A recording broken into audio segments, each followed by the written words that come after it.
Pendant 3 jours, son corps a été gardé dans la tombe. Mais il est allé dans les profondeurs de l'enfer et il est allé prêcher aux captifs. Très souvent, les gens se demandent, mais c'est qui ces captifs? Ces captifs, c'est tous les justes qui ont vécu depuis Adam jusqu'à lui. Et tous ces gens qui ont vécu dans la justice, qui avaient une promesse. Et la promesse était celle-ci: si vous marchez dans la justice, vous n'allez pas être prisonnier. Vous n'allez pas mourir. Mais ils ont marché dans la justice. Ils sont morts quand même. Mais vu que le contrat subsistait encore, et que le salaire du péché était la mort, et que le diable avait encore la clé du séjour de mort, tous ces gens qui vivaient dans la justice, ils mouraient et ils allaient et ils étaient prisonniers dans le séjour de la mort. Et ce n'était pas vraiment justice pour eux. Ils attendaient tous la venue de celui-là qui allait récupérer la clé. Christ est descendu dans le séjour de mort et il leur a prêché. Il ne leur a pas prêché « Repentez-vous » parce qu'ils étaient déjà morts. On ne peut pas se repentir après la mort. C'est maintenant qu'on peut se repentir. C'est aujourd'hui qu'il faut se repentir. Après la mort, on ne change pas. La Bible nous dit dans le livre de Proverbes qu'un arbre qui tombe demeure dans la position où il est tombé. Tu veux tomber dans la bonne position. Tu veux tomber alors que tu t'es déjà tourné dans la bonne position. C'est pourquoi nous devons nous repentir, nous orienter dans la bonne position, de sorte que lorsque nous tombons, nous sommes à la bonne place. Amen. Et maintenant, il est allé pour leur prêcher ceci. Je suis venu, j'ai vaincu et tout est accompli. Faites vos bagages, nous partons d'ici. Anyway, venez aux études bibliques, nous allons voir ces choses en détail. Nous n'allons pas nous élargir là-dessus. Mais Christ est allé libérer les captifs. Et lorsqu'il est élevé, il amène de captifs avec lui. Maintenant, il a été enseveli. Je dois aussi être enseveli. Il est mort pour moi, je dois mourir aussi pour lui. Il a été enseveli pour moi, je dois être enseveli pour lui. Et il est allé en enfer pour moi. J'allais dire, je dois aller en enfer pour lui. Mais des fois, ce que nous vivons semble l'enfer. Des fois, ce que nous vivons semble être l'enfer. Et laissez-moi vous dire, si vous endurez cet enfer ici sur terre, c'est le seul enfer que vous n'aurez jamais connu. C'est le seul enfer que vous n'aurez jamais connu. Mais si vous vous dites, je ne veux pas endurer cet enfer, je veux que cette terre soit le ciel pour vous, ça va être le seul ciel que vous auriez connu également. Moi, je veux endurer cela. Je veux persévérer jusqu'au bout. Alléluia. Ouf. Alléluia. Laissez-moi vous dire ceci. Le troisième jour, la terre a commencé à s'écrouler. Le troisième jour, la terre a commencé à avoir une indigestion. Parce que ce qui était rentré ne pourrissait pas. Ce que tu manges doit pourrir dans ton ventre. Ça doit être décomposé. Sinon, tu ne peux pas les digérer. Tu as déjà mangé des fois quelque chose et puis c'est comme si ça reste là. Ça ne se digère pas. Et au lieu d'aller vers le bas, ça commence à remonter. Ça ne se digère pas. Parce que ça ne se décompose pas. Et Christ était là dans le ventre de la terre. Mais il ne se décomposait pas. Parce que son corps ne pouvait pas connaître corruption. Que ce soit littéralement ou figurativement, il ne pouvait pas pourrir et il n'y avait aucune faute en lui, il n'y avait aucune corruption en lui. Il ne connaissait pas corruption tout simplement. Et le troisième jour, la terre l'a revomi. Le troisième jour, il est sorti de la terre. Le troisième jour, il a dû vaincre la mort. La mort n'a pas pu le retenir. Vous savez, on l'a enterré dans une tombe qui ne lui appartenait même pas.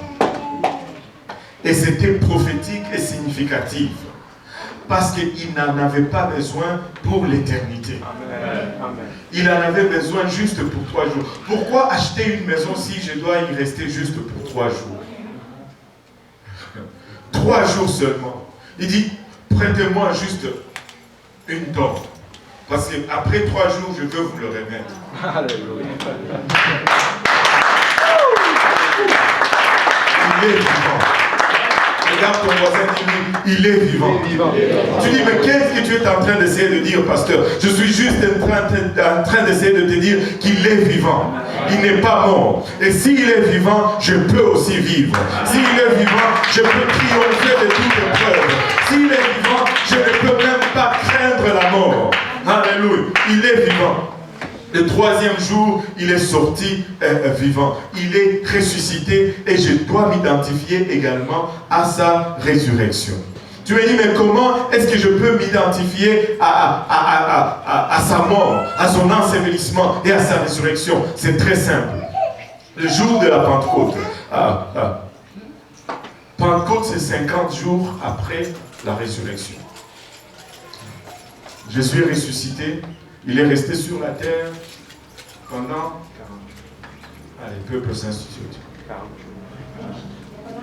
40 jours.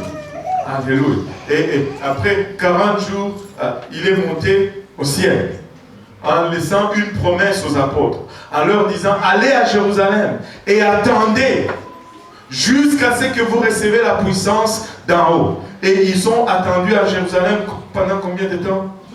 10 jours. Et 40 plus 10, ça fait 50. 50. Pentecôte vient du mot penta, qui veut dire 50. Waouh, je suis fort en grec. Penta, qui veut dire 50. 50 jours. Et tout cela, que quelqu'un dise, tout est accompli. Tout est accompli. Les Juifs célébraient la Pâque. Et 3 jours après la Pâque, ils célébraient la fête de premiers fruits. 3 jours après la Pâque, ils célébraient la fête de et Jésus est ressuscité 3 jours après la Pâque juive. Parce qu'il était le premier fruit de la résurrection. Tout est accompli. Et le jour de premier fruit, c'était le premier jour de la semaine. Il est le premier en toutes choses. Amen. Alléluia. Où est-ce que j'en étais encore? Le jour de la Pentecôte. Ils ont attendu 50 jours. Et ils étaient dans la chambre haute. Et tout à coup, il y eut un bruit comme le bruit d'un vent fort, un vent impétueux, qui a rempli le lieu où ils étaient. Et des langues semblables à des langues de feu se posent sur tous ceux qui étaient là. Et ils ont été tous remplis du Saint-Esprit. Ils ont été tous. Que tout le monde dise tous. Tous, ça veut dire nous tous. Vous savez, le Saint-Esprit est pour tout le monde. C'est pour nous tous. Mais il y a juste une question. Donne-moi Jean 7, 30, 34, par là, non? Non, 37. Le dernier jour, le grand jour de la fête, Jésus s'était rendu debout, s'écria, si quelqu'un a soif, qu'il vienne à moi et qu'il boive. Si quelqu'un a soif, c'est la seule chose qui te qualifie. As-tu soif? Il n'a pas dit si tu es riche, il n'a pas dit si tu es grand, ou tu es beau, ou tu es petit, ou tu es gros, ou tu es laid. Non, il a dit si tu as soif, que tu viennes et que tu boives. Donne-moi le prochain verset. C'est lui qui croit en moi. Des fleuves d'eau vive vive couleront de son sein, comme dit l'Écriture, des fleuves d'eau vive. Le fleuve, ça ne se tarit jamais. Le fleuve, ça coule continuellement. Dans le fleuve, il y a du mouvement. Dans le fleuve, il y a la vie. Ce n'est pas un lac d'eau, ou ce n'est pas un étang d'eau, un fleuve d'eau. Un fleuve d'eau coule de son sein, comme dit l'Écriture. Et le verset prochain nous dit, il dit cela de l'Esprit que devaient recevoir ceux qui croiraient en lui. Si tu crois en lui, tu peux recevoir l'Esprit. Si tu as soif, tu peux recevoir l'Esprit. Quand est-ce que tu peux le recevoir? Aujourd'hui, la Bible nous dit, c'est le jour du salut. Maintenant, c'est l'heure acceptable. Si tu entends sa voix, n'endurcis pas ton cœur. Dieu peut te remplir du Saint-Esprit aujourd'hui. Dieu peut transformer ta vie aujourd'hui. Aujourd'hui, ça peut être un jour nouveau pour toi. Aujourd'hui, tu peux commencer à compter à nouveau. Aujourd'hui, tu peux entrer en nouveauté de vie, car l'Esprit n'était pas encore, parce que Jésus n'avait pas encore été glorifié. La glorification ici parle tout simplement de la souffrance de Jésus-Christ. Il y en a qui veulent recevoir gloire, mais qui n'aiment pas souffrir. Tu ne vas pas recevoir gloire si tu ne souffres pas. Alléluia. Alléluia. Et le Saint-Esprit est disponible pour tout le monde. Il dit que celui qui a soif, vienne. As-tu soif vraiment de Jésus-Christ aujourd'hui? Si tu as soif, il va te remplir. Si tu le désires, il est là pour te remplir. Il est là pour transformer ta vie. Il est là pour te sortir d'Égypte. Et il ne va pas te sortir d'Égypte dans la pauvreté. Il va te sortir d'Égypte dans l'abondance. Vous savez, le matériel ne peut pas retenir le Christ. La tombe n'a pas pu le retenir. Pour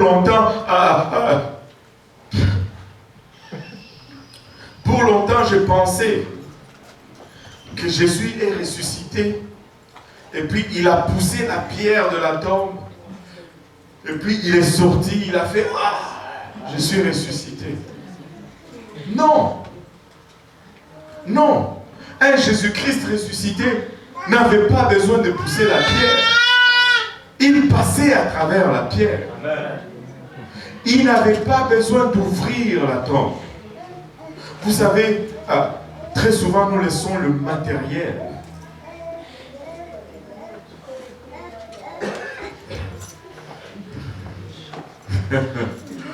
Nous voulons nous connecter, mais à l'esprit, ok?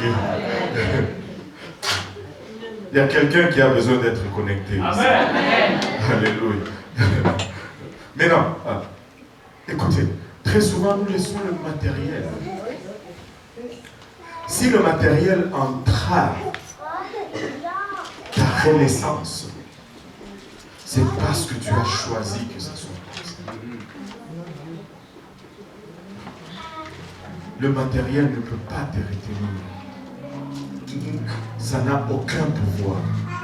Jésus pouvait passer. Si on a poussé la pierre, c'est juste pour que ceux qui sont dehors puissent voir que là, à l'intérieur, c'était différent. Vous savez, la scène qu'ils allaient voir, je vais juste partager cela. La scène qu'ils allaient voir, les premiers qui sont arrivés, Marie, je pense que c'est dans Matthieu 24, 60, quelque chose.